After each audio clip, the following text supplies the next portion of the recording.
The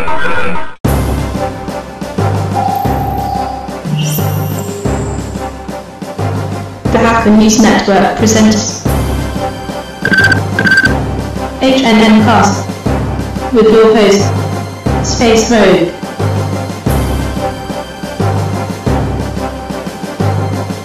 HNN Cast is sponsored by Astaro, simplifying security, and by TrustWave Spider Labs, providing advanced information security services to planet Earth. Become a sponsor.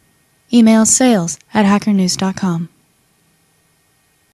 This is Space Rogue for the Hacker News Network, and this is HNN Cast for the last week of February 2011. Our top story this week is, once again, Anonymous, who somehow got caught up in the message of hate that is the Westboro Baptist Church.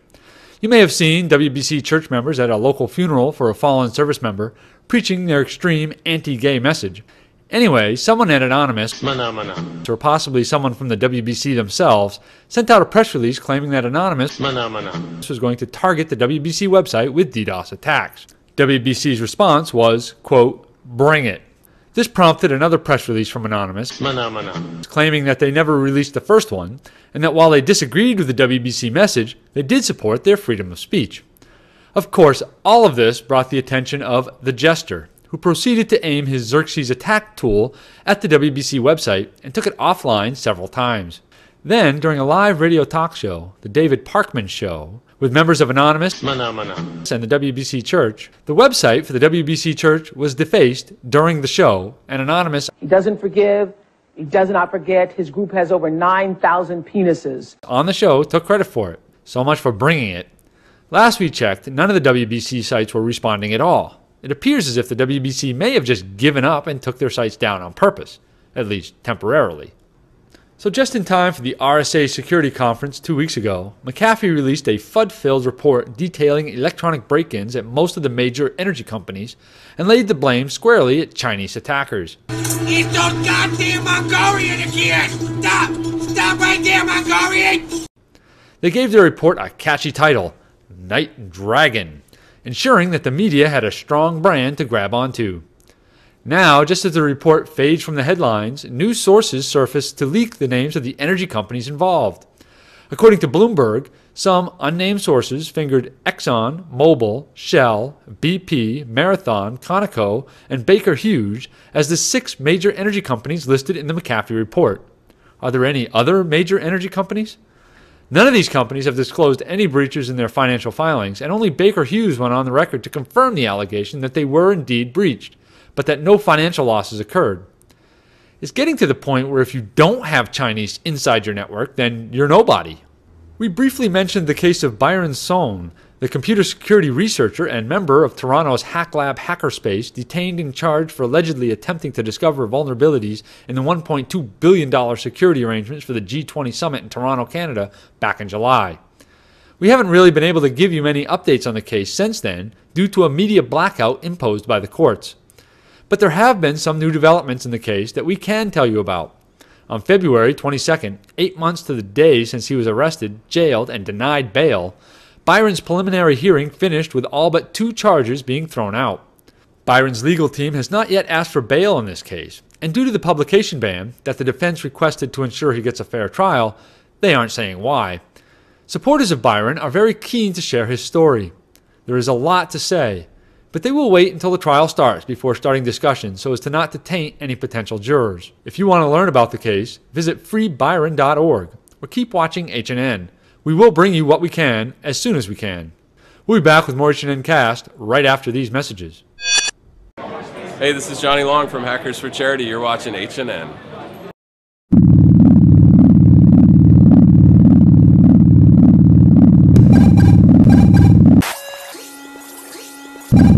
Bye, bye, bye, bye, bye, bye.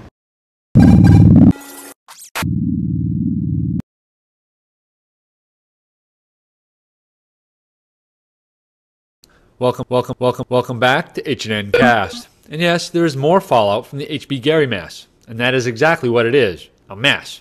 We covered all the details up until this point last week, so if you missed last week's episode, go watch it and get up to speed. A few new details have come to light this week as people continue to pour through the HB Gary Federal email spools. Evidently, HB Gary Federal was attempting to sell astroturfing bot armies, dozens and dozens of fake people to post at social media sites. Other revelations are that HB Gary had collections of 0 days, rootkits, and other nasty software in their arsenal that they were selling to the government. As we said last week, none of this should really come as a surprise to anyone. If you've been paying attention, there is a cyber Cold War going on. And as distasteful as it may be, governments need to be ready for both offense and defense, and that means buying 0 days, rootkits, and other nasty pieces of software. A company known as Cenzic was recently awarded a patent for fault injection methods and apparatus, which in human speak is requesting a web page and then injecting faulty parameters and seeing what errors pop up. Basically, fuzzing. According to Cenzic, this patent covers any cross-site scripting, SQL injection, CMD injection, buffer overflow, and even simple fingerprinting. Cenzic has said that it will be very aggressive in protecting its patent and has already filed lawsuits against HP, which settled, and NT Objectives, which looks like it will go to trial. This mess places numerous tools at risk, such as Nessus, NCircle, FoundScan, Retina, Metasploit, Burp Suite Pro, Rapid7, and a hell of a lot more. There is some organized resistance. The folks over at Stop232patent.com will be following the court case and plan to launch a month of prior art in April, releasing new examples of prior art every day starting April 1st. No fooling. We hope that this patent gets struck down, or at least that Cenzic sees the light. Otherwise, the security tools landscape will change pretty dramatically, pretty quickly. Back in December, H&N told you about the arrest of 2 people by German authorities who had been accused of breaking into the computers of at least 50 A-list celebrities, including Lady Gaga, and Justin Timberlake. The primary motive for the break-ins was to find unreleased musical tracks. Police now think the pair were part of a much larger operation involving as many as 100 other people who have been working together for up to 3 years. That's it for big news. We'll have the quickies later, but first, it's tool time.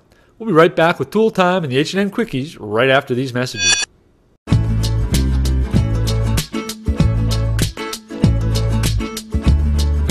Copying is not theft.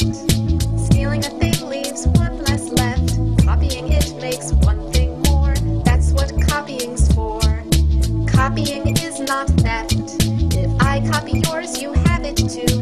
One for me and one for you. That's what copies can do.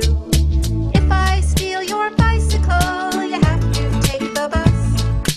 But if I just copy it, there's one for each of us. Making more of a thing. That is what we call copying. Sharing ideas with everyone. That's why copying is fun.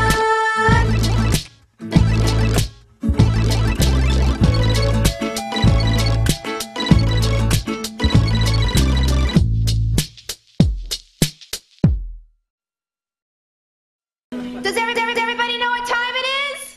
Tool time! That's right, Bimford Tools is proud to present Space Rogue. That's right, it's tool time again. So it seems pretty normal for there to be a lot of tool updates each week. Rather than point out once again that we have a bunch of tools, let's just say that we leave a lot on the cutting room floor every week. We just can't report on them all. For a full rundown, simply follow Tool Time on Twitter. We tend to batch everything up once a week as we write the script, so anything we leave out is there. Key updates for this week include Mod Security, the Apache WAF from OWASP, Nikto, the web security scanner, Seccubus, the Nessus utility, SAMHAIN, the file integrity HIDs, THICKNET, the TCP interception and injection framework, and Autologon from sysinternals. Go update. Just as a side note here, we still have no confidence that SourceForge is doing checksum comparisons on any sort of regular basis. Something as simple as running SAMHAIN, perhaps. Until they do that, we can't advise installing anything that's hosted there. That would include OWASP stuff. OWASP? Okay, into the fresh. There's some neat new stuff this week, including Volatility. Volatility is a Python-based forensics framework for extracting digital artifacts from volatile memory samples. In other words, it can grab the key pool from memory before you shut the box off and haul the disk out for imaging. Version 1.4 is under the new GPL. Splunk for OSSEC is a package of parsing logic-safe searches and dashboards for monitoring the OSSEC host-based intrusion detection system via Splunk. Warning, it takes some setup to get it to work. Nix is an online password cracker built for parallel brute force of logins over HTTP and HTTPS forms. The notable part about Nix is its SOCKS and proxy support, which includes proxy tumbling and retry without proxy. Look for MySQL, SSH, FTP, and IMAP support in the near future. One final new one for y'all this week. inSSIDer had a version 2.x release this week. inSSIDer is a Wi-Fi network scanner for Vista and XP. So if you've had OS envy watching all those NetStumbler users, you're in luck. On a closing note, NetWitness got a plug from Ron Gula this week. He's not the only one that really digs their Spectrum product, although Tan thinks the name is a little too close to speculum. That's it for this week's Tool Time. Join us next week for our salute to Tool Time. And now for a few quick stories we found in the net this week. First, some quick celebrity news, which of course involves Twitter, as usual. And this week it also involves Kim Kardashian, who evidently lost control of her Twitter account, at least temporarily. The strange thing is that no malicious tweets were posted, and she herself said that she could still post from her phone. You think maybe she just forgot her password? The BBC World News had its Facebook account breached, and unlike Kim, did have some spam links posted to their wall. If it can happen to the BBC, it can happen to anyone. Well, I guess anyone with a Facebook account. White House Cybersecurity Coordinator Howard Schmidt said that policymakers and others should stop conflating cyber war with cyber espionage with cybercrime. We couldn't agree more. When you start describing botnets and email phishing attacks as cyber war instead of what they are, crime, espionage, or hacktivism, you start setting people's expectations for war and all of this psychological ramifications. So let's tone down the rhetoric a little bit, okay? Okay. Glad to see some reason and common sense come out of Washington for once. Looks like the UL is going cyber. You know the UL, Underwriters Laboratories. They put that funny little symbol on your electronics that means it's safe and won't burn your house down. The UL will now begin assuring your security appliance or other device will stand up to basic point-and-click attacks, which is pretty useless, but I guess it's a start. Although I would have probably started somewhere else. A couple of high-profile defacements to tell you about. The first was conducted by the Iranian Cyber Army, who, along with 93 other sites, hit the Voice of America website. The second was by a group known as Saudi Security, who claimed responsibility for defacing Avira.com, which is, you guessed it, a computer security company. And the St. George's University of London Medical School had to call in the Metropolitan Police after someone gained unauthorized access to a database and used it to send out emails accusing hospital admins of trafficking in child porn. A DDoS attack recently hit the Dutch bank Rabobank. The attack took the bank's e-banking system offline and sent ripple effects to Ideal, a Dutch version of PayPal, as the system was flooded with returned transaction messages. The perpetrators remain unknown. The bank has reported the attack to the local police. If you think two-factor authentication will save you from banking fraud, think again. A new version of the Zeus malware has been found that specifically targets the mobile phone-based two-factor authentication put in place by the Polish branch of the ING Bank. This isn't the first time we've seen this, and it won't be the last. Two-factor is definitely better than one-factor, but it is not the final answer. In other malware news, a new banking fraud Trojan called ODDJOB has been discovered. What is notable about this malware is that it has the ability to maintain an active connection to a banking site even after the user thinks they have logged out. And yes, this will bypass your fancy two-factor authentication as well. Norton has created a cybercrime index which hopes to warn people about the current level of cybercrime threat. I really don't see how anyone is going to get any use from this. Even the Department of Homeland Security realized that such indices just spread fear. I mean, it's not like you're going to say, oh no, the cybercrime index has hit 145, I better not go on the internet today. Maybe they can get Snoop Dogg to help pimp it out. Come on, man. Time to update your Java, again.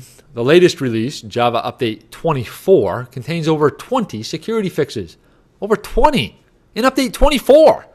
Considering how widely Java is exploited, you should update right away. Or you know what? Just uninstall it altogether. Be a lot safer that way. Oh, and while we're on the subject, Windows 7 Service Pack 1 has 39 security fixes.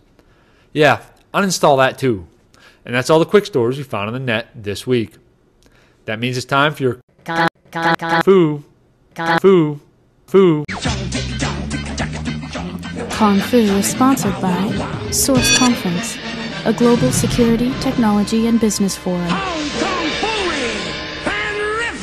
CaliberCon, which was originally scheduled to be held in Wuxi, China back in December, and was then delayed until April, has now had to outright cancel the con. It can be very difficult to organize an event such as this inside China, but there is still hope that a dialogue between the East and West can still be opened. The call for papers for the Privacy, Security, and Trust Conference is now open. The 9th annual PST will be held in Quebec, Canada in the middle of July. DEF CON 19 has officially opened its call for papers. This year, DEF CON is specifically looking for talks on the subject of privacy-enhancing technology. Think of things like Tor, Stego, or even packet radio. They're also looking for talks about James Bond-type spy stuff. Stuff like remote display monitoring, long-range key duplication, RFID passport cloners. You get the idea. The CFP is only open until May 27th, so be sure to submit early and often. So this is the point in the show where we usually list the stack of shame. You know, the list of all known open vulnerabilities as cataloged by the Zero Day Initiative. If you've been playing along at home, then you know that we have been watching the last 10 vulnerabilities that were supposed to be made public weeks ago by ZDI. Microsoft is the big offender here on the short list right now. Not much more to say. We give them until the next Patch Tuesday before we really start making fun of ZDI for not following through on their threat. But they aren't looking too good right now. So when's the next Patch Tuesday anyway? Until then, here is the current stack of shame, the list of all known open vulnerabilities as cataloged by the Zero Day Initiative.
That's it for this week's H&N Cast. I've been your host, Space Rogue, and you've been watching the Hacker News Network. Remember, if you have any news you think we should report, send it to news@hackernews.com. You have been watching H&N Cast. This is Space Rogue for the Hacker News Network. Fun to do bad things.